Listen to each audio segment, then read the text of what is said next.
ना थके हैं कभी पैर, ना हिम्मत हारी है, हौसला है पढ़ने पढ़ाने का, इसलिए सफर जारी है। तो कैसे हैं आप लोग?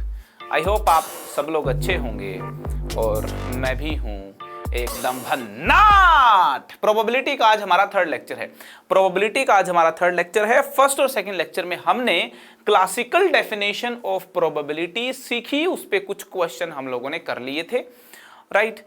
और इस लेक्चर में हम यार अलजेब्रा ऑफ इवेंट सीखेंगे, मतलब एक से ज्यादा इवेंट्स को जब हम ऐड करते हैं तो नए इवेंट की प्रोबेबिलिटी कैसे निकाली जाए, कॉम्प्लीमेंट्री ऑफ इवेंट क्या होता है, इस प्रकार की चीजों के बारे में हम डिस्कस करेंगे, ठीक है। अलजेब्रा ऑफ इवेंट्स हम सीखेंगे और उसी के साथ हम तीन बेहद इंपॉर्टेंट टर्म्स के बारे में जानकारी जुटाएंगे। हाँ जी, मैं बोल रहा हूं, तीन बेहद इंपॉर्टेंट टर्म्स के बारे में जानकारी जुटाएंगे और वो तीन टर्म्स हैं इक्वली लाइकली, जी हां, equally likely events, mutually exclusive and exhaustive events, ठीक है। तीन खास टर्म्स के बारे में हम आज डिस्कस करेंगे, equally likely, mutually exclusive and exhaustive events. अगर ये तीन टर्म्स एकदम क्लियर हो जाती हैं, अलजेब्रा ऑफ इवेंट्स एकदम अच्छे से क्लियर हो जाता है, मैं तो कहूंगा प्रोबेबिलिटी के बेसिक्स पे तो अच्छी कमांड आनी शुरू हो जाएगी दोस्तों, ठीक है। तो अलजेब्रा ऑफ इवेंट्स के साथ शुरू करेंगे, ठीक है। ये मेरी प्रोफाइल के बारे में कुछ बातें यहां पे लिखी हैं, इस पर टाइम नहीं लगाएंगे अपन, ठीक है। टेलीग्राम चैनल का लिंक डिस्क्रिप्शन में दिया गया है। डाउट्स वगैरह जो भी स्टूडेंट्स पूछ रहे हैं यार, इस टेलीग्राम चैनल को आप ज्वाइन कर लो, ठीक है। डाउट्स बताता रहूँगा, ठीक है। नोट्स जो हैं वो इसी चैनल पे आएंगे, ठीक है। Notes like extra formula sheet और काफ़ी कुछ चीज़ें इस चैनल पे आती हैं, आप इसको ज्वाइन कर सकते हैं, ठीक है। तो चलिए अलजेब्रा ऑफ इवेंट्स के साथ शुरू करते हैं, ठीक है। अलजेब्रा ऑफ इवेंट्स है ना,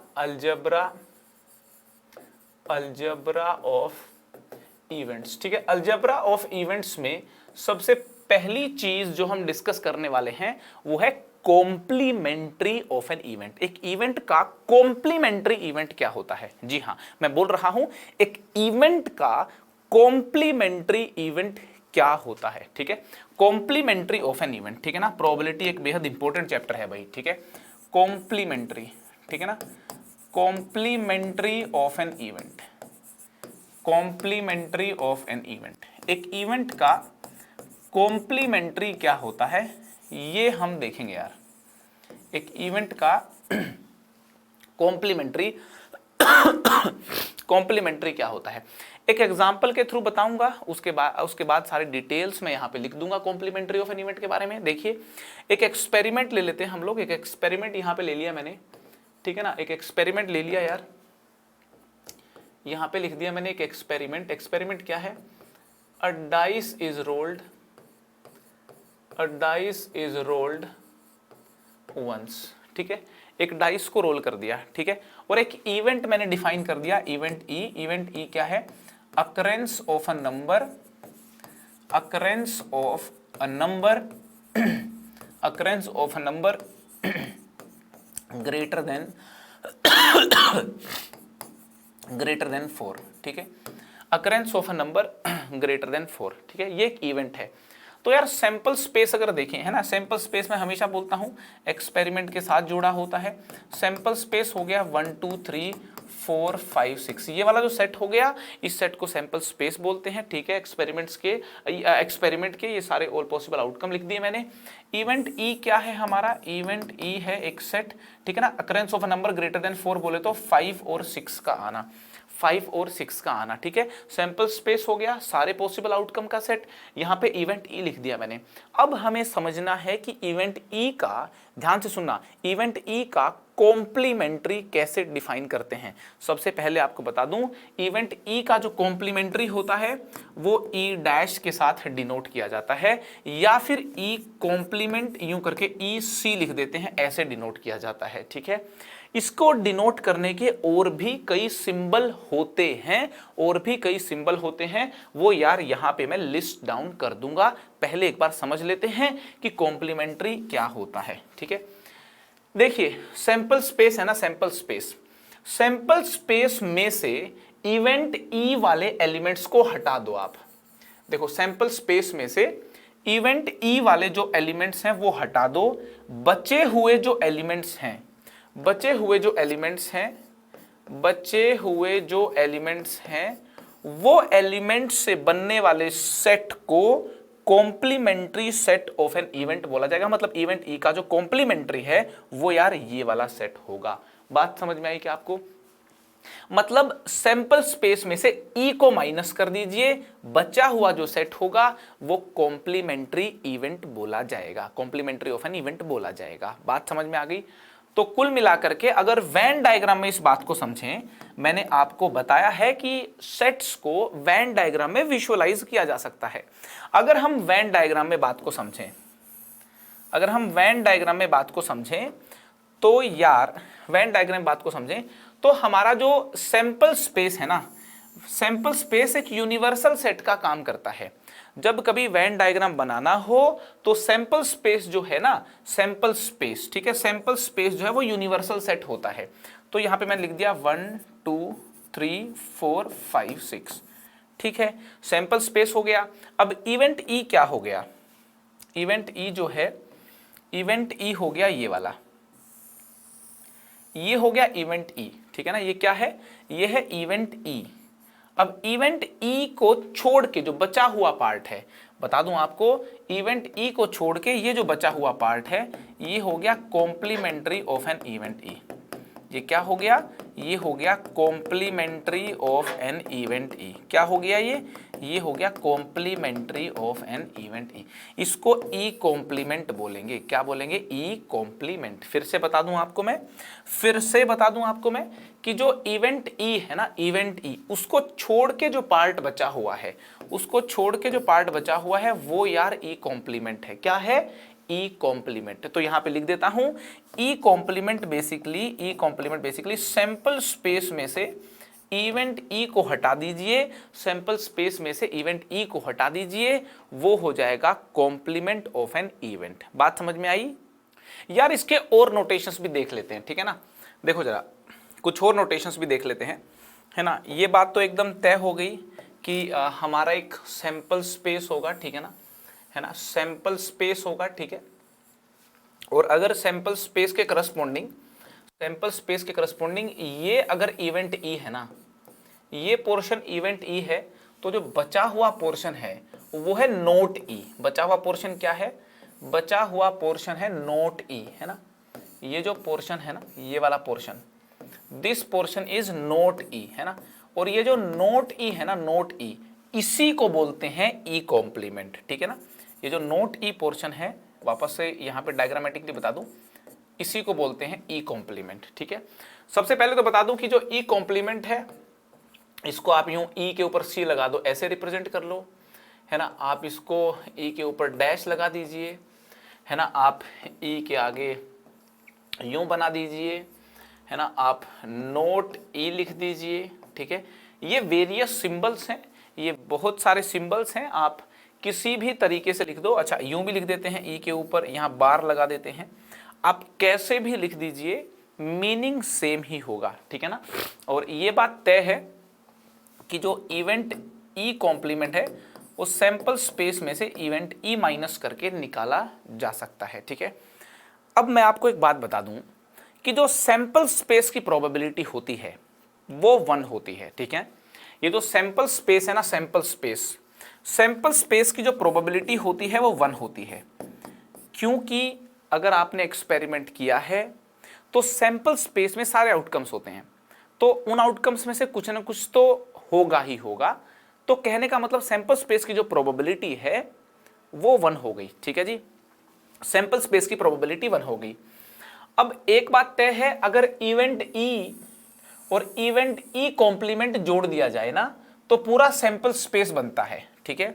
तो मैं यूं बोल सकता हूं कि अगर प्रोबेबिलिटी ऑफ इवेंट ई और probability of event E complement जोड़ दी जाए, अगर इवेंट ई की और ई कॉम्प्लीमेंट की प्रोबेबिलिटी को ऐड कर दें तो 1 के इक्वल आ जाएगी। क्यों?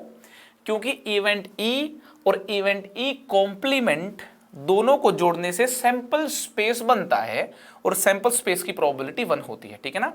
ई और ई कॉम्प्लीमेंट को ऐड कर दूं तो सैंपल स्पेस बनता है, तो ई और ई कॉम्प्लीमेंट की प्रोबेबिलिटीज को ऐड कर दोगे तो सैंपल स्पेस की प्रोबेबिलिटी बोले तो 1 के इक्वल हो जाएगी। तो यार ये बात एकदम ध्यान रखनी है, probability of event E plus probability of E complement ये 1 के बराबर होती है, ठीक है। तो आपको बता दूं कि probability of event E plus probability of E complement 1 के बराबर होती है। इसको यूं भी लिख सकते हैं, probability of E complement is equal to 1 minus probability of E, ठीक है ना। ये वाले टर्म को राइट में लेके चला गया मैं। तो कहने का मतलब ये हुआ कि ई कॉम्प्लीमेंट की प्रोबेबिलिटी निकालनी हो, 1 में से ई की प्रोबेबिलिटी को माइनस कर दीजिए, 1 में से ई की प्रोबेबिलिटी को माइनस कर दीजिए। करेक्ट है जी, ये बातें आप याद रख लेना, ठीक है। सो आई होप एक इवेंट का कॉम्प्लीमेंट्री समझ में आ गया होगा और ई कॉम्प्लीमेंट्री की प्रोबेबिलिटी कैसे निकालनी है ये बात भी आपको मालूम चल गई होगी, ठीक है। अब बात करते हैं इवेंट ए और इवेंट बी। दो इवेंट अगर हैं तो दोनों इवेंट को जोड़ देना, दोनों इवेंट को जोड़ दें तो प्रोबेबिलिटी कैसे निकलती है, ठीक है। अब बात करते हैं सेकंड नंबर पे बात करते हैं, ये हमारा हो गया फर्स्ट पॉइंट, ठीक है, कॉम्प्लीमेंट्री ऑफ एन इवेंट, ठीक है। कॉम्प्लीमेंट्री ऑफ एन इवेंट का कहानी एकदम क्लियर है ना। अब बात करेंगे अगर कोई बोले कि इवेंट ए और इवेंट बी, है ना, जब कभी लिखा जाए ना इवेंट ए और इवेंट बी तो इसका मतलब होता है यार कि ए प्लस बी की बात कर रहा है ना। इवेंट ए और बी लिखा जाए तो इसका मतलब दो इवेंट्स के एडिशन की बात की जा रही है, ठीक है। तो अगर मान लो हमारे पास है हमारे पास देखो सैंपल स्पेस ये है, ठीक है, ये सैंपल स्पेस है, ध्यान से सुना मेरी बात को, ये सैंपल स्पेस है। इस सैंपल स्पेस के करस्पॉन्डिंग ये हमारा है इवेंट ए और यार ये है इवेंट बी। ध्यान से सुनना, ये इवेंट ए है और ये इवेंट बी है, ठीक है। तो अगर मुझे ए और बी दोनों को जोड़ना है ना, ए और बी दोनों को जोड़ना है तो मैं इस वाले इवेंट की बात कर रहा हूं। ए और बी दोनों को जोड़ना है तो मैं इस इवेंट की बात कर रहा हूं। तो आपको बता दूं कि जो इवेंट ए प्लस बी होता है, आप ए प्लस बी लिख सकते हो उसको, आप इसको ए यूनियन बी लिख सकते हो। ध्यान से सुनना, ये ए यूनियन बी है यूं बोल दीजिए, ए प्लस बी है यूं बोल दीजिए, इसको आप ए और बी ऐसा बोल दीजिए, आप इसको आइदर ए और बी ऐसा बोल दीजिए। सारी बातों का सेम ही मीनिंग है, यस, सारी बातों का सेम ही मीनिंग है। तो यार अगर मान लो हम निकालना चाहें ए यूनियन बी की प्रोबेबिलिटी तो बताओ कैसे निकलेगी। अगर मैं ए यूनियन बी, है ना, ए और बी का मतलब है, यहां पे लिख दूं फिर से, ए और बी का मतलब है ए यूनियन बी, है ना। ए और बी का क्या मतलब है, ए यूनियन बी, ठीक है। ए और बी का मतलब है ए यूनियन बी। तो अगर ए यूनियन बी की प्रोबेबिलिटी निकालनी हो तो कैसे निकालेंगे। मैं आपसे एक बात पूछता हूं कि सेट्स चैप्टर में जब हमको बोला जाता था कि नंबर ऑफ एलिमेंट्स बताओ ए यूनियन बी में तो कैसे निकालते थे, है ना। ये ए यूनियन बी सेट में नंबर ऑफ एलिमेंट्स जब निकालने के लिए बोला जाता था तो कैसे निकालते थे बताओ। आई थिंक फॉर्मूला याद आ गया होगा आपको। निकालते थे Na, ऐसे निकालते थे, number of elements in A plus number of elements in B minus number of elements in A intersection B. फिर से बता देता हूं, number of elements in A union B वो निकाले जाते हैं number of elements in A plus number of elements in B minus number of elements in A intersection B, ऐसे निकालते थे अपन। अगर मैं इस इक्वेशन को दोनों तरफ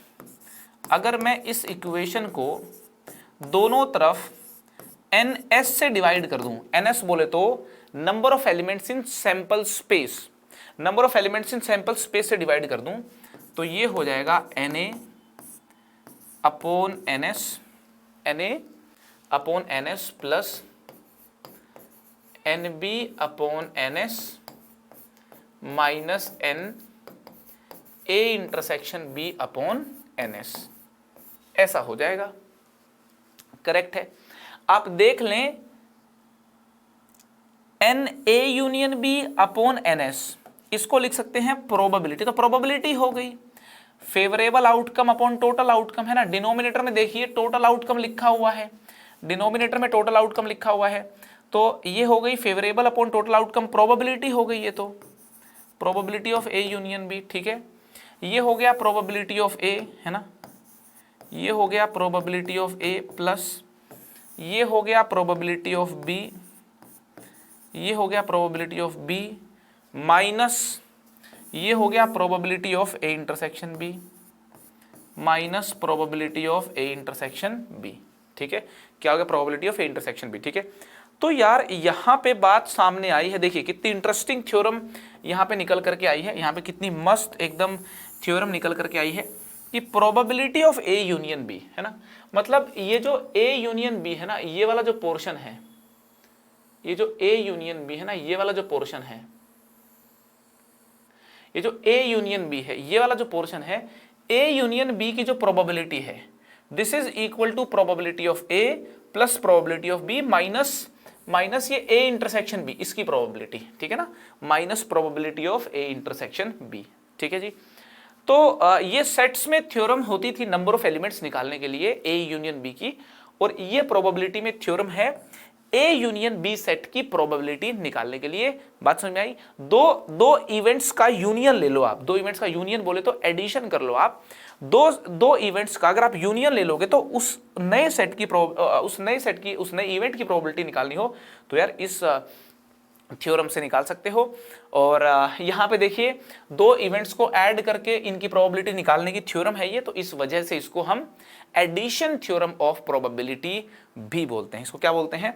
इसको बोलते हैं एडिशन थ्योरम ऑफ प्रोबेबिलिटी, ठीक है। इसको हम बोलते हैं यार एडिशन थ्योरम ऑफ प्रोबेबिलिटी, ठीक है। एडिशन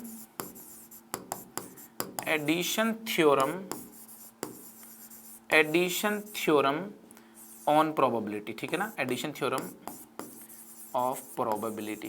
तो एडिशन थ्योरम ऑफ प्रोबेबिलिटी आपको मालूम होनी चाहिए, probability of A union B is equal to probability of A plus probability of B minus probability of A intersection B, correct है। और बिल्कुल सिमिलर तरीके से जैसा मैंने बिल्कुल सिमिलर तरीके से अगर तीन सेट्स होना यार, है ना, मान लो ये सैंपल स्पेस है, ठीक है। सैंपल स्पेस एक यूनिवर्सल सेट का काम करता है, ठीक है। ये हमारा इवेंट ए है, ये इवेंट बी है, और ये है इवेंट सी, है ना, इवेंट ए बी और सी, ठीक है। अगर मैं कहूं प्रोबेबिलिटी निकालो A union B union C, ठीक है, इस वाले रीजन की, इस वाले इवेंट की प्रोबेबिलिटी निकालने के लिए बोला जाए, अगर इस वाले इवेंट की प्रोबेबिलिटी निकालने के लिए बोला जाए, फिर से यहाँ पे हाईलाइट कर दूं, ये वाला जो इवेंट है, ये वाला जो इवेंट है, इसकी प्रोबेबिलिटी अगर निकालने के लिए बोला जाए, इसकी प्रोबेबिलिटी निकालने के लिए बोला जाए तो कैसे निकालोगे? जैसे सेट्स में फॉर्मूला होता था, सेट्स में क्या फॉर्मूला होता था, पहले सेट्स वाला फॉर्मूला लिख देता हूं यहां पे मैं। सेट्स में फॉर्मूला होता था कि number of elements in A union B union C, number of elements in A union B union C वो होते थे number of elements in A plus number of elements in B plus number of elements in C minus number of elements in A intersection B minus number of elements in B intersection C, है ना, minus number of elements in C intersection A plus number of elements in A intersection B intersection C, है ना। ये formula होता था sets में, ठीक है। तो प्रोबेबिलिटी में क्या फॉर्मूला हो जाएगा? प्रोबेबिलिटी में हो जाएगा probability of A union B union C, probability of A union B union C, है ना। यहाँ पे नंबर ऑफ एलिमेंट्स में जैसे फॉर्मूला है वैसे ही प्रोबेबिलिटी में हो जाएगा कि this is probability of A plus probability of B plus probability of C minus probability of A intersection B minus probability of B intersection C minus probability of C intersection A plus probability of A intersection B intersection C, correct है। अब ये वाला जो formula है, अब ये वाला जो फॉर्मूला है, ये फॉर्मूला कैसे आया? ये जो फॉर्मूला है, ये फॉर्मूला कैसे आया? ये यार बिल्कुल इसी फॉर्मूला की तरह आया। इसमें मैंने क्या किया था, दोनों तरफ ns से डिवाइड किया था तो प्रोबेबिलिटीज बन गई थी। बिल्कुल इसी प्रकार से इस वाले इक्वेशन को दोनों तरफ ns से डिवाइड कर दोगे, क्या कह रहा हूं मैं, दोनों तरफ ns से डिवाइड कर दोगे, दोनों तरफ ns से डिवाइड कर देंगे तो यार प्रोबेबिलिटीज यहां पे आ जाएंगी। ठीक है, तो दो से ज्यादा सेट्स का एडिशन करना हो, दो से ज्यादा सेट्स का एडिशन करना हो, यूनियन करना हो, एडिशन जो होता है सेट्स का या इवेंट एक सेट ही होता है ना। आप सोच रहे होंगे मैं कभी सेट्स बोल देता हूं, कभी इवेंट बोल देता हूं। अरे भैया, जो सेट होता है वो क्या होता है, यहां पे देखिए, ये जो सेट होता है ना, ये जो सेट मतलब ये जो सेट होता है इवेंट ही तो होता है ना। यहाँ पे देखिए, ये जो सेट होता है ये इवेंट ही तो, ये जो इवेंट होता है ये सेट ही तो होता है ना। मतलब इवेंट क्या होता है, सेट ही तो होता है। इवेंट क्या होता है, इवेंट एक प्रकार का सेट ही तो है। ठीक है ना। तो कुल मिला के बात एकदम साफ है कि चाहे दो सेट्स हों, ठीक है, या फिर तीन सेट्स हों, उनके यूनियन की प्रोबेबिलिटी निकाली जा सकती है। यह है addition theorem of probability for two sets. ठीक है, ये एडिशन थ्योरम ऑफ प्रोबेबिलिटी है फॉर टू सेट्स। ठीक है, लिख देता हूं फॉर टू सेट्स, है ना, फॉर टू सेट्स। ठीक है, और यार ये है addition theorem of probability for three sets. This is addition theorem of probability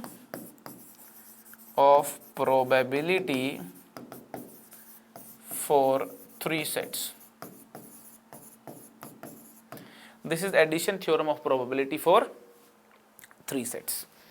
correct है जी, ये बात समझ में आ गई। ठीक है, चलिए आगे मूव करते हैं। ठीक है, तो कहने का मतलब ये है कि सेट्स को अपन ऐड करें, इवेंट्स को हम ऐड करें और फिर प्रोबेबिलिटी निकालनी हो तो थ्योरम हमको मालूम चल गई है। आइए इसके ऊपर एक क्वेश्चन कर लेते हैं। ठीक है, क्वेश्चन कुछ ऐसा है, क्वेश्चन कुछ ऐसा है कि अ dice is throne,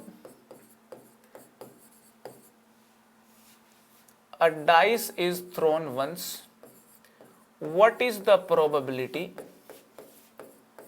what is the probability, what is the probability that the outcome is either a prime number, is either a prime number or an even number, is either a prime number or an even number। ठीक है ना, सवाल एकदम ध्यान से देख लें, है ना। A dice is thrown once, what is the probability that outcome is either a prime number or an even number। तो यार इस क्वेश्चन को कैसे करेंगे सॉल्व, बेसिक क्वेश्चन है, थ्योरम इसमें अप्लाई करके दिखा रहा हूं मैं आपको। ठीक है ना, मैं आपको ये दिखा रहा हूं कि इस थ्योरम का इस्तेमाल कैसे करेंगे इसमें। देखिए, अच्छा इसको मैं दो तरीकों से करके दिखाऊंगा तुमको। मैं इस क्वेश्चन को करने के दो तरीके हैं। Method number one, method number one बेहद सिंपल है। सैंपल स्पेस लिख लीजिए।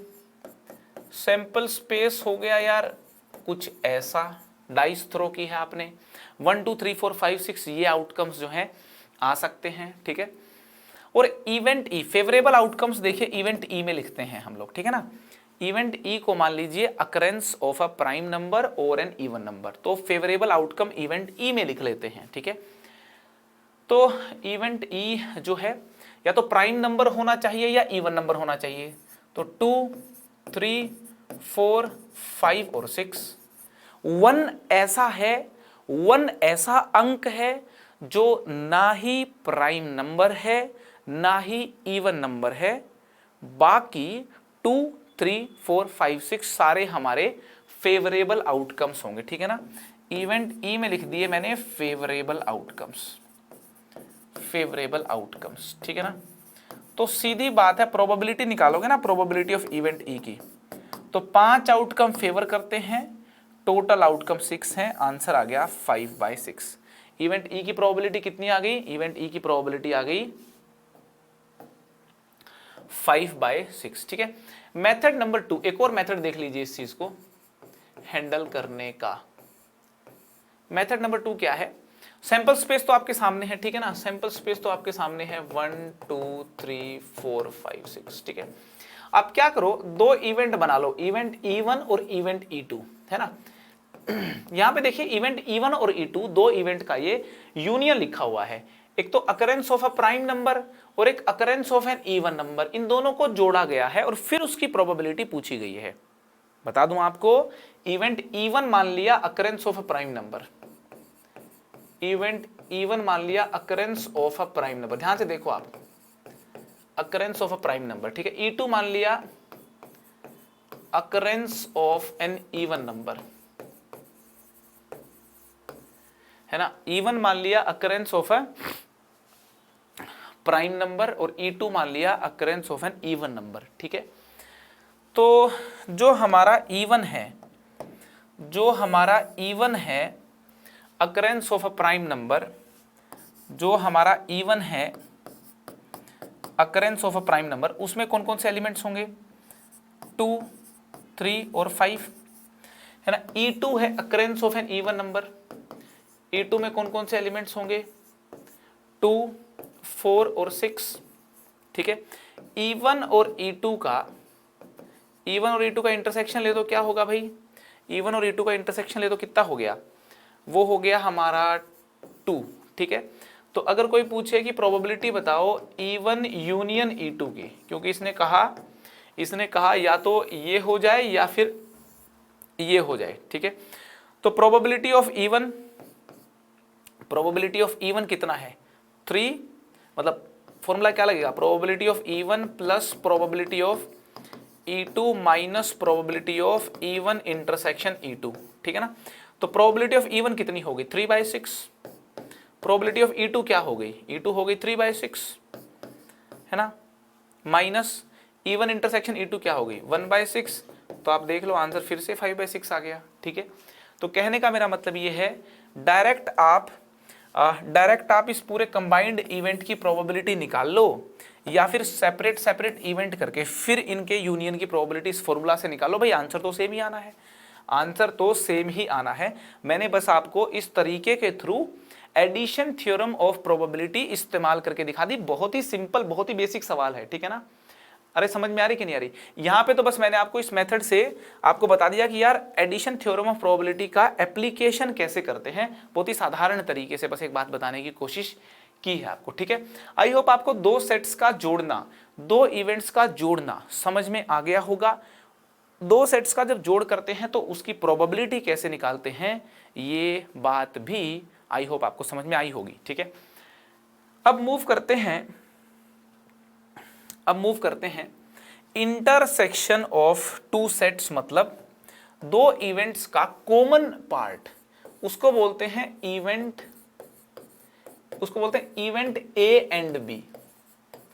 अगर कोई बोले इवेंट ए एंड बी, तो इवेंट ए एंड बी का क्या मतलब होता है यार, देखिए ये हमारा सैंपल स्पेस है, ये हमारा इवेंट ए है और ये हमारा इवेंट बी है।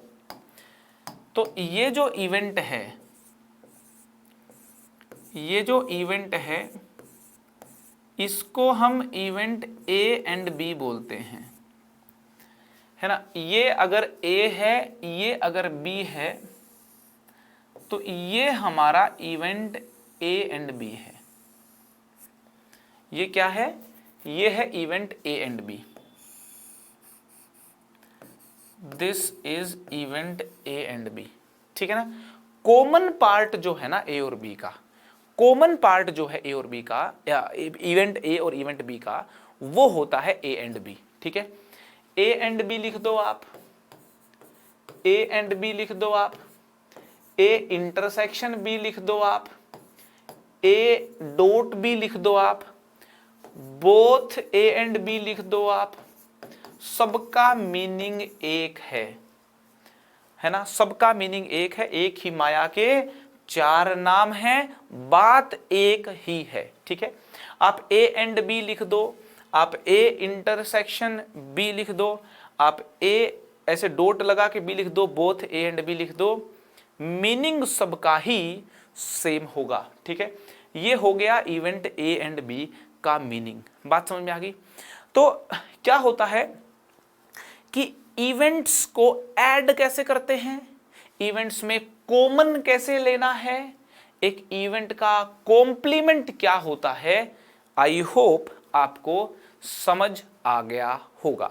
ठीक है, अब यार देखो, सेट्स में मैंने बताया था कि दो इवेंट्स को माइनस कैसे करते हैं। आइए एक बार उसकी बात भी कर लेते हैं, है ना। अगर मान लो मैं बोलता हूं कि देखो ये सैंपल स्पेस है, देखिए ध्यान से, ये सैंपल स्पेस है, ठीक है, ये सैंपल स्पेस है, ये इवेंट ए है, ये इवेंट बी है। अगर मैं इस वाले रीजन को देखूं, अगर मैं इस वाले रीजन को देखूं तो बताइए क्या नाम देंगे इस रीजन का आप। अगर मैं इस वाले रीजन को देखूं तो मुझे बताओ यार, इस रीजन का क्या नाम रखोगे आप। इस रीजन को देखोगे तो ये वो रीजन है, इसको ओनली ए बोल सकते हैं अपन, है ना। देखो मस्त बता दिया मैंने, इसको ओनली ए बोल सकते हो आप, ठीक है, इसको आप ओनली ए बोल सकते हो। क्यों? क्योंकि ये ओनली ए मतलब ए है, सिर्फ ए है। ये वाला जो रीजन है इसमें ए तो है ही, बी भी है, बट वो नहीं चाहिए ना अपने को यार। तो ये वाला जो रीजन है ना, ये वाला रीजन, देखो इसको क्या बोल सकते हैं, इसको अपन ओनली ए बोल सकते हैं। क्या बोल सकते हैं? ओनली ए, ठीक है। इस रीजन को और भी बोल सकते हैं अपन, इस रीजन को अपन ए माइनस बी भी बोल सकते हैं, है ना। मतलब ए में से बी वाला टुकड़ा हटा दो, बच गया ए माइनस बी, है ना। इसको अपन ए बट नोट बी भी बोल सकते हैं, मतलब A and not B, A and B complement ऐसा बोल सकते हैं इसको, ए एंड बी कॉम्प्लीमेंट। मतलब ए तो है और बी नहीं है, बी कॉम्प्लीमेंट मतलब बी नहीं है, तो यही रीजन हो गया। तो कहने का मतलब ये है, अगर कोई आपसे बात करे event A and B complement की, अगर कोई आपसे बात करे event A and B complement की, समझ जाना इस रीजन की बात हो रही है, ठीक है। और अगर कोई बात करे आपसे event B and A complement की, अगर कोई आपसे बात करता है event B and A complement की, तो ये वाला जो रीजन है, ये वाला, इस रीजन को बोलते हैं बी, ओनली बी बोल सकते हो, इस रीजन को ओनली बी बोल सकते हो, ठीक है। बी माइनस ए बोल सकते हो, बी एंड ए कॉम्प्लीमेंट बोल सकते हो, है ना, बी एंड ए कॉम्प्लीमेंट बोल सकते हो, ठीक है। तो यार event A and B complement समझ में आना चाहिए, event B and A complement यहां पे, event B and A complement यहां पे समझ में आना चाहिए, ठीक है ना, राइट।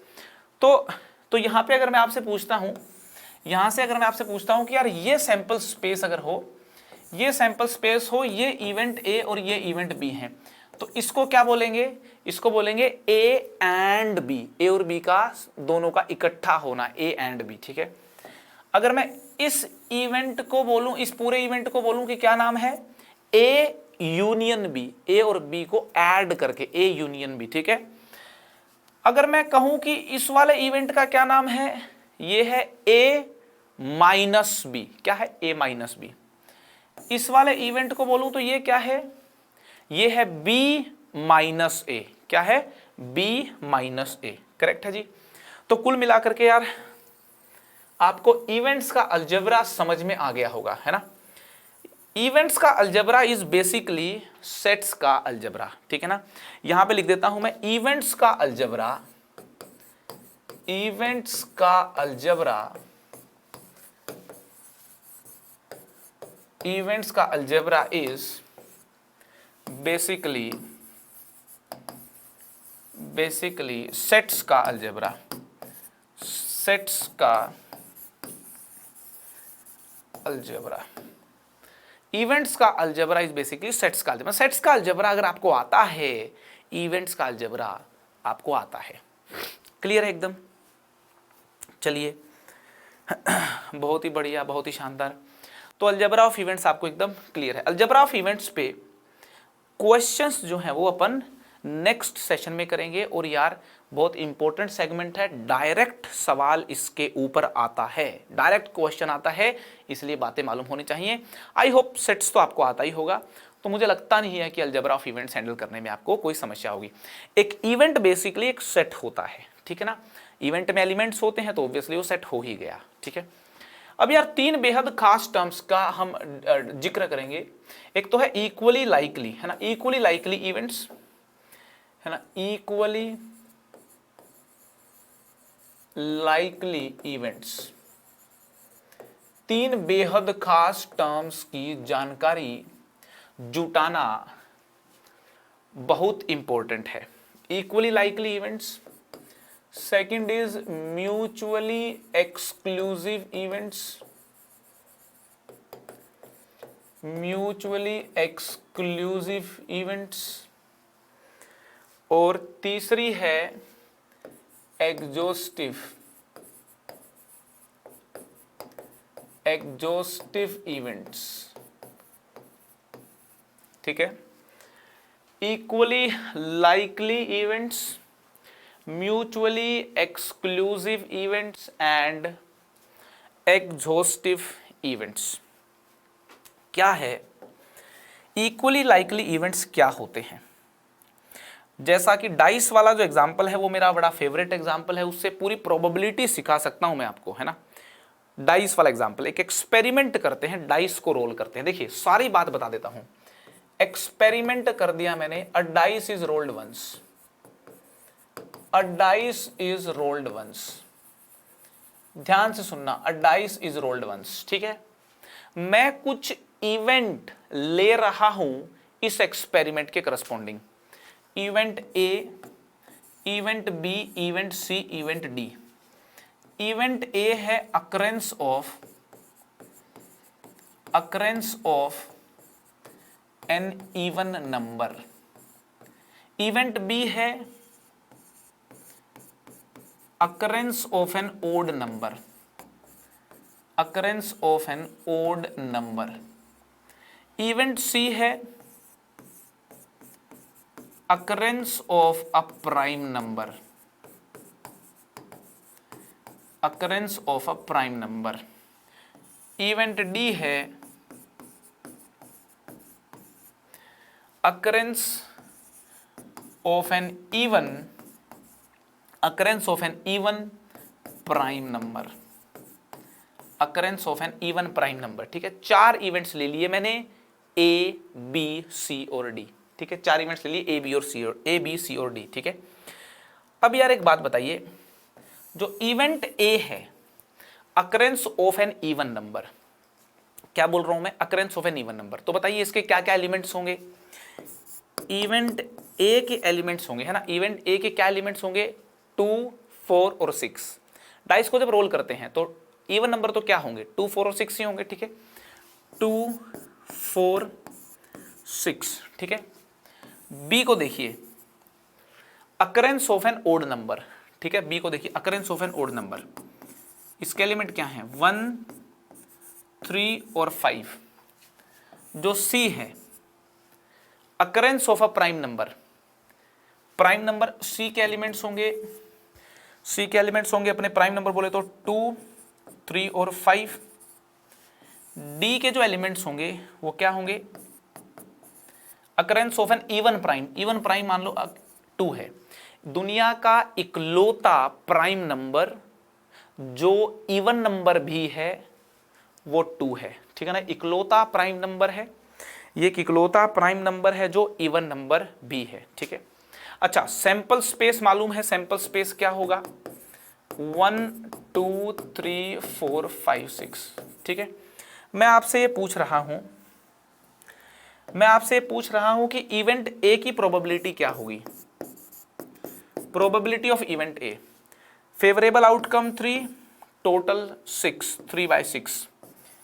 इवेंट बी की प्रोबेबिलिटी ये भी 3/6 हो जाएगी, इवेंट सी की प्रोबेबिलिटी भी 3/6 हो जाएगी। 3 फेवरेबल आउटकम, 6 टोटल आउटकम, ठीक है। इवेंट डी की प्रोबेबिलिटी देखोगे तो ये 1/6 हो जाएगी, ठीक है।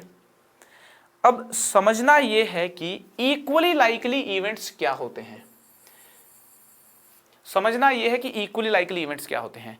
दोस्तों, उन इवेंट्स को इक्वली लाइकली इवेंट्स बोलते हैं जिनकी प्रोबेबिलिटीज इक्वल हों। यस, यहां पे देखिए इवेंट ए और इवेंट बी की प्रोबेबिलिटी बराबर है, इन दोनों इवेंट्स के होने की प्रोबेबिलिटी बराबर है।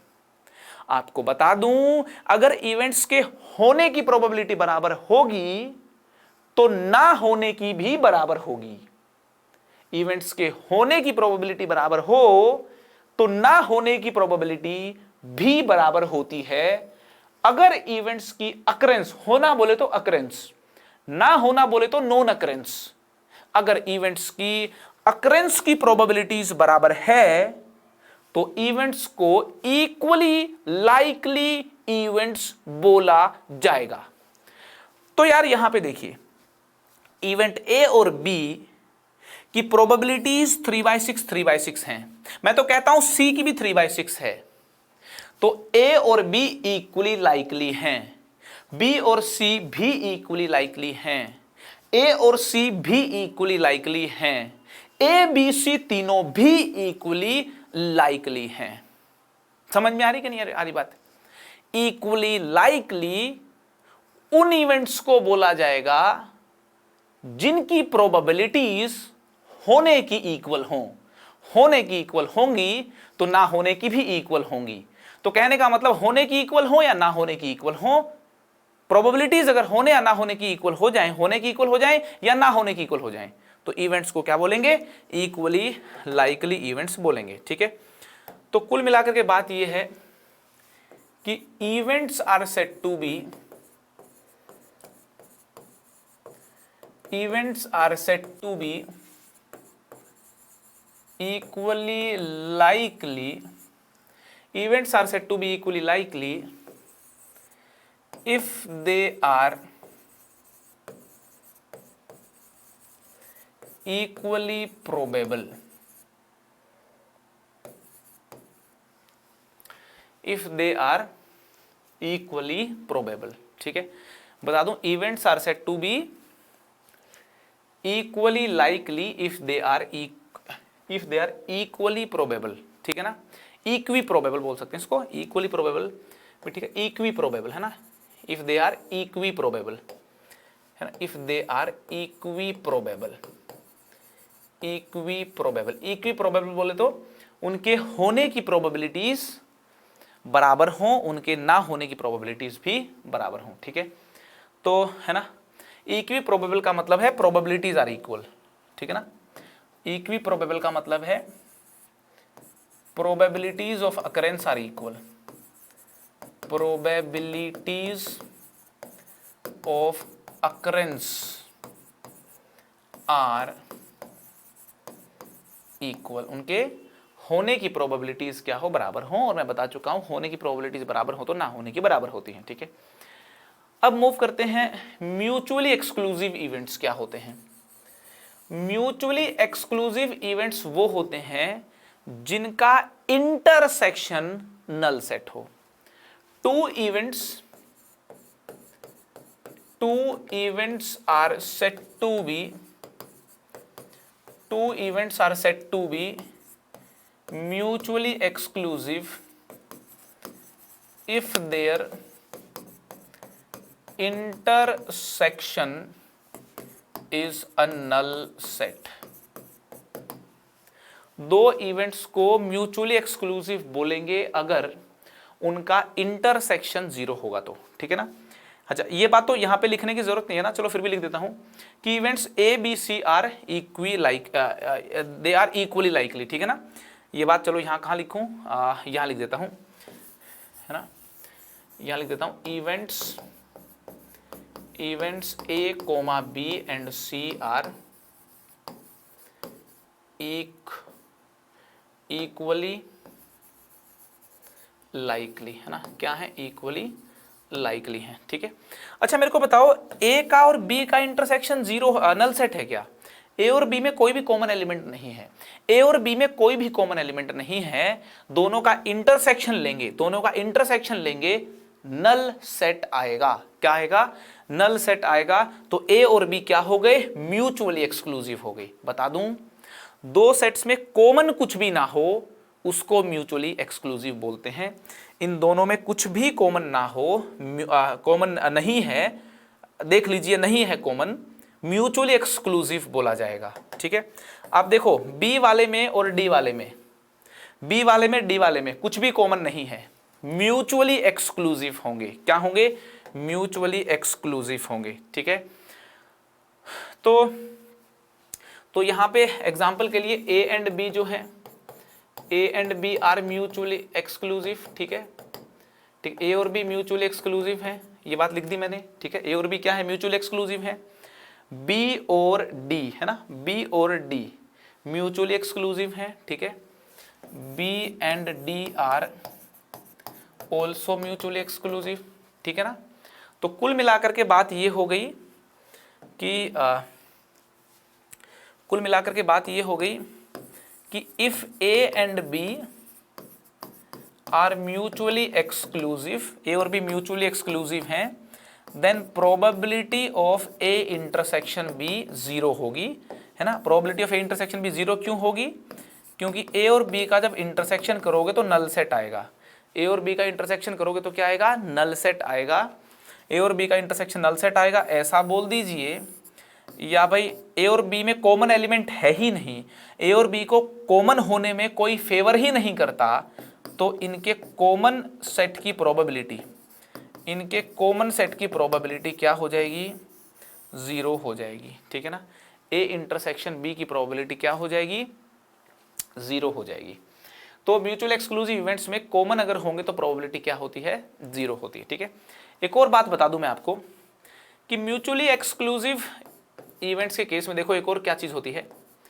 आप लोगों को ये थ्योरम तो मालूम है, अच्छा ये तो एग्जाम्पल हो गए भाई, ठीक है ना, ये तो एग्जाम्पल्स हो गए। ठीक है ना, आप लोगों को तो थ्योरम मालूम है, probability of A union B is equal to P A plus P B minus P A intersection B होती है। ठीक है ना, ये तो मतलब हर इवेंट ए और बी के केस में वैलिड होती है ये वाली थ्योरम तो। और ए और बी अगर म्यूचुअली एक्सक्लूसिव है ना, ए और बी अगर म्यूचुअली एक्सक्लूसिव है तो ये तो जीरो हो जाएगी, ए इंटरसेक्शन बी की प्रोबेबिलिटी तो, है ना, ये जीरो हो जाएगी if A and B are mutually exclusive, है ना, if A and B are mutually exclusive. तो कुल मिलाकर के बात हो गई कि म्यूचुअली एक्सक्लूसिव इवेंट्स के केस में probability of A union B, A union B की जो प्रोबेबिलिटी होती है वो probability of A plus probability of B के बराबर होती है, probability of A plus probability of B के बराबर होती है। तो म्यूचुअली एक्सक्लूसिव इवेंट्स के बारे में बात ध्यान रखनी है कि उनका इंटरसेक्शन नल सेट होता है, इंटरसेक्शन की प्रोबेबिलिटी जीरो होती है, यूनियन की probability of A union B probability of A plus probability of B के बराबर होती है। ठीक है, तो म्यूचुअली एक्सक्लूसिव इवेंट्स आपको समझ में आ गया है। एग्जॉस्टिव इवेंट्स की बात करते हैं। इवेंट्स को एग्जॉस्टिव कब बोलते हैं? इवेंट को एग्जॉस्टिव तब बोलते हैं जब उनका यूनियन लेने पे सैंपल स्पेस बन जाए। यहां पे मैं क्या कह रहा हूं? मैं कह रहा हूं कि ये दो इवेंट्स देखिए आप, अगर मैं इन दोनों का यूनियन ले लूंगा तो सैंपल स्पेस बन जाएगा। दोनों का यूनियन ले लूंगा तो क्या बन जाएगा? सैंपल स्पेस बन जाएगा। तो इवेंट्स को हम एग्जॉस्टिव तब बोलते हैं जब उनका यूनियन लेने पे क्या बन जाए? सैंपल स्पेस बन जाए। ठीक है, तो कुल मिलाकर के बात बता दूं कि events are said to be exhaustive, events are said to be exhaustive if their union is equal to the sample space, है ना, उनका जो यूनियन है वो किसके बराबर हो जाए? सैंपल स्पेस के बराबर हो जाए। ठीक है, अगर दो इवेंट ले लें, है ना, दो इवेंट ले लें ए और B, two events A and B are said to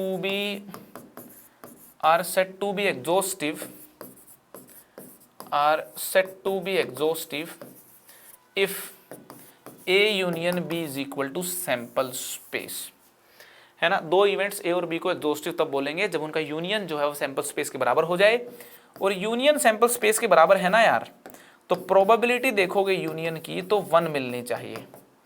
दो इवेंट्स के यूनियन की प्रोबेबिलिटी 1 मिल जाए, दो इवेंट्स के यूनियन की प्रोबेबिलिटी 1 मिल जाए, समझ जाना एग्जॉस्टिव इवेंट्स हैं, या यूं कहें दो इवेंट्स का यूनियन ले लें सैंपल स्पेस के बराबर मिल जाए तो एग्जॉस्टिव इवेंट्स हैं। बात समझ में आ रही कि नहीं आ रही? ठीक है, तो आई होप ये तीनों टर्म्स आपको क्लियर होंगी। अब यहाँ पे देखिए मैंने बता दिया था कि ए और बी जो है ना ये एग्जॉस्टिव इवेंट्स हैं, क्योंकि इनको मिलाते ही सैंपल स्पेस बन जाता है। ए के साथ सी को मिला दें तो सैंपल स्पेस नहीं बनेगा, तो ये एग्जॉस्टिव नहीं है। बात समझ में आ गई? तो आई होप यार सारी टर्म्स एकदम अपने को क्लियर होंगी। Mutually exclusive, equally likely and exhaustive events. ठीक है जी, चलिए बहुत ही बढ़िया। डाउट्स के लिए मैं फिर बता देता हूँ, टेलीग्राम चैनल का लिंक है डिस्क्रिप्शन में, आप पूछ सकते हो। ठीक है जी, मैं पहले ही बता चुका हूँ कि डाउट्स जो है अनअकैडमी ऐप से भी पूछे जा सकते हैं। आपको क्रॉप करनी होगी डाउट की पिक्चर, या गैलरी सेलेक्ट करके डाउट क्रॉप करना होगा। सारे स्टेप्स यहाँ लिखे हुए हैं, ठीक है, है ना, ask a doubt bye Unacademy. ठीक है, तो ये भी स्टूडेंट्स काफ़ी यूज़ करते हैं, यूज़ कर सकते हो आप लोग, अच्छी चीज़ है ना। कैसे डाउट वहाँ पे अपने को क्रॉप करके, आप कैसे इमेज सेलेक्ट करके क्रॉप करके डालना है, उसकी प्रोसेस यहाँ पे लिखी हुई है। जो नहीं करना वो लिखा हुआ है, जो करना है वो लिखा हुआ है। ठीक है जी, चलिए, हाँ, ये अनअकैडमी स्कॉलरशिप टेस्ट है। तो स्कॉलरशिप्स हैं, मैं हमेशा बोलता हूँ स्कॉलरशिप टेस्ट जो है जितने ज़्यादा दो अच्छा होगा, उसकी डिटेल्स यहाँ लिखी हुई हैं। ठीक है ना, स्कॉलरशिप आप कुछ लिखा है यहाँ पे 1 करोड़ रुपए तक की स्कॉलरशिप आप लाइक देनी है। सो ऑल इंडिया लेवल पे आपका क्या लेवल है ना, ऑल इंडिया लेवल पे आपका क्या रैंक है, क्या लेवल है, ये भी मालूम चल जाएगा टेस्ट से। ये भी एक अच्छा तरीका होता है ना। स्कॉलरशिप टेस्ट में मतलब स्कॉलरशिप मिले या ना मिले that is a different thing, but एक लेवल मालूम चल जाता है कि हाँ यार हम 500 पोजीशन पे हैं, 5वीं पोजीशन पे हैं, 5000वीं पे हैं, जहाँ पे भी स्टैंड करते हैं। ठीक है, that's good. You can follow me on Unacademy platform, link इसका भी डिस्क्रिप्शन में लिखा हुआ है। ठीक है, तो आज के लिए इतना ही। मैं तो हमेशा हमेशा हंसने और मुस्कुराने की बातें कहता हूँ, है ना। आपको भी यही सलाह है, हंसते रहें, मुस्कुराते रहें, यही जीवन का सत्य है। हंसते रहें, मुस्कुराते रहें, आसपास के लोगों को हंसाते रहें। मैं नहीं रुकने वाला हूँ, ऐसे ही पढ़ाता रहूँगा, हंसता रहूँगा, हंसाने की कोशिश करता रहूँगा। मिलते हैं अगले लेक्चर में, तब तक के लिए बाय बाय।